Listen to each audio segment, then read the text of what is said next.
I'm going to say it again. Every time I try to leave, they draw me right back in.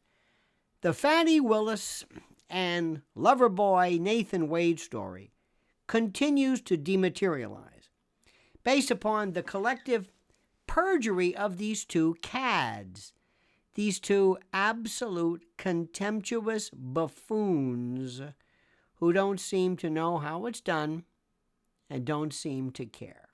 Now, here's the latest, and this just kills me. All they had to do, remember, was just tell the truth.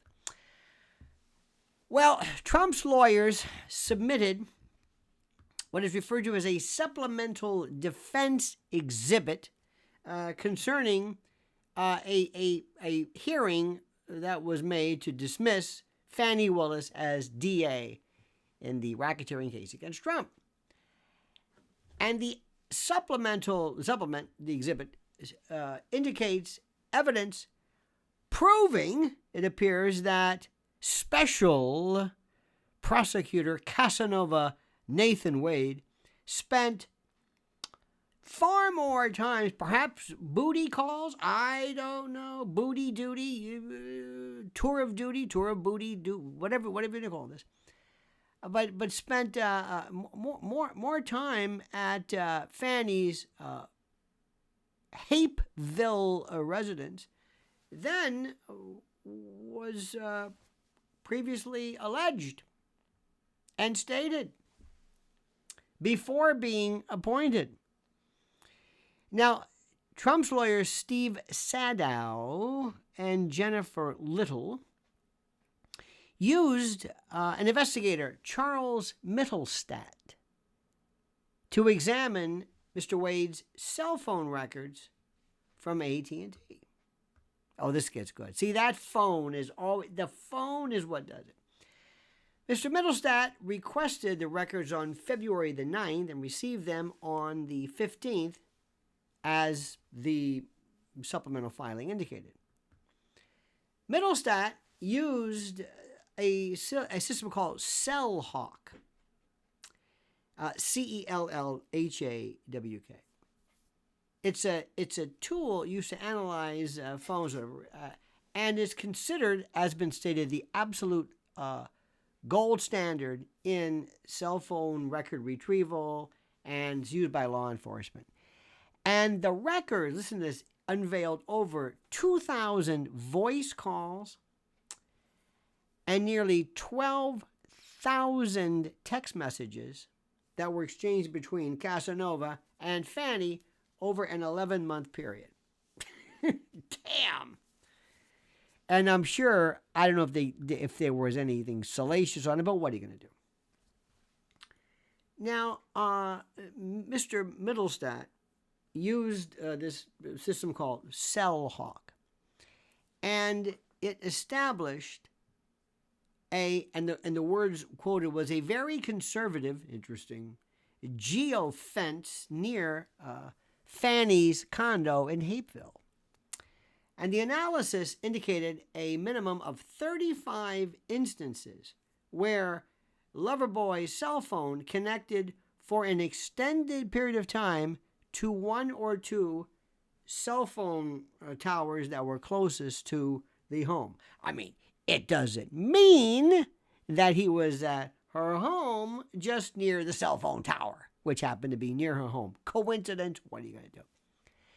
It also indicated that Loverboy's home in East Cobb, and when his phone pinged off towers near his home. So you have him coming and going, literally, perhaps, and maybe figuratively. I don't know. Now, President Trump's lawyers had asked Mittelstadt to look at two particular dates, September 11th through 12th, 2021, and November 29 and 30, 2021. And according to the particular report, Casanova's phone arrived at her address at 10:45 on September the 11th and remained there until 3:28 in the morning. The records also showed that he sent a text to Fani after he got home at about 4:20. On November the 29th, the other date, Casanova received a call from Fani at 11:32 p.m. at his home. His phone then pinged or reflected off of a tower near her home at 12:43 a.m., returning at 4:55. Wow. Now, during the hearing, Loverboy admitted that he had visited Fanny's home, I guess, but claimed it was less than 10 times before being hired on November the 1st, 2021. He then testified that he didn't think he had visited often, but that's not true. Fani and Casanova denied they had ever spent the night together at the condo. So this analysis appears to be in stark contradiction to the particular claims that were made, indicating that Loverboy's phone was in Hapeville, or where Fani lived, at least 35 times in 2021. Now, as you know, the story goes, and this is interesting. They said they met at a conference in 2019. And despite a friend saying that they began a kind of a friendly relationship shortly thereafter, they said, no, that didn't commence until 2022. So, all of this means, and you can just sit there and just listen to this. You can spend all the time in the world. Indicates yet again that there's lying. And you're going to have this, plus Terrence Bradley's testimony, plus everything else, and cell phone data, where he is apparently showing up for, I think the kids call it a booty call. Isn't that what you call it? Late at night? Come on over. Okay. And then shows up. I don't even know if he was married. Well, technically, he's still married. This goes to show you, kids, let this be a lesson to you. Was it, when at first we deceive, what a tangled web we weave. I mean, this is just this web. All of this is unnecessary because these two jadrules, they just thought we can just say whatever we want because we're just used to it. I'm, in particular, Fani Willis. You don't understand. I'm better than you. I'm above the law. I'm completely unaffected by anything that you might show or anything you might indicate as far as my duty or responsibility in speaking the truth. I will only speak to those questions I want to answer. I will not answer questions that I think are obtrusive, whether they are court-ordered or not. She shows complete and total contempt for the court, for the system, for everything. And if Judge McAfee does not bounce her off this case, he's out of his mind. This is like a bloodletting. They're exsanguinating these people. Make this stop.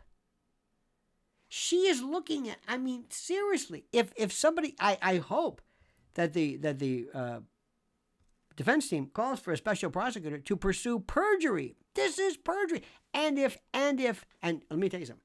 This goes to really show you, because I don't know anything about Judge McAfee, but if this were federal court, they would, lifetime tenure. They would say, you have lied to me.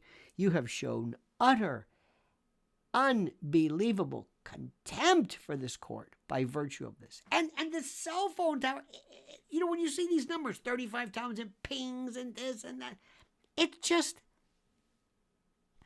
And I want to see this hamana. And no, meantime, as we speak, you've got Terrence Bradley. He's going to be called back, who basically this guy's just through. I mean, he is just through. This goes to show you one of those wonderful adages. When you tee a case up, you never know. Fani Willis thought this is going to be a slam dunk. It's just going to be, I'm going to go in there. I'm going to be the one who puts Trump in prison. Me, little old me. Jack Smith, I got a problem. Tish James, that's civil. That's with the condos. Alvin Bragg, that's a piece of garbage case. This one, though, racketeering, because the evidence, as alleged, if it can be proved, is really serious. I have never seen anything like it. Have you? Do me a favor. Please like the video. Subscribe to the channel. Subscribe. Put down your incredible thoughts. What about this case blows your mind? And please, dear friends, I ask, as I always do, comment as you see fit.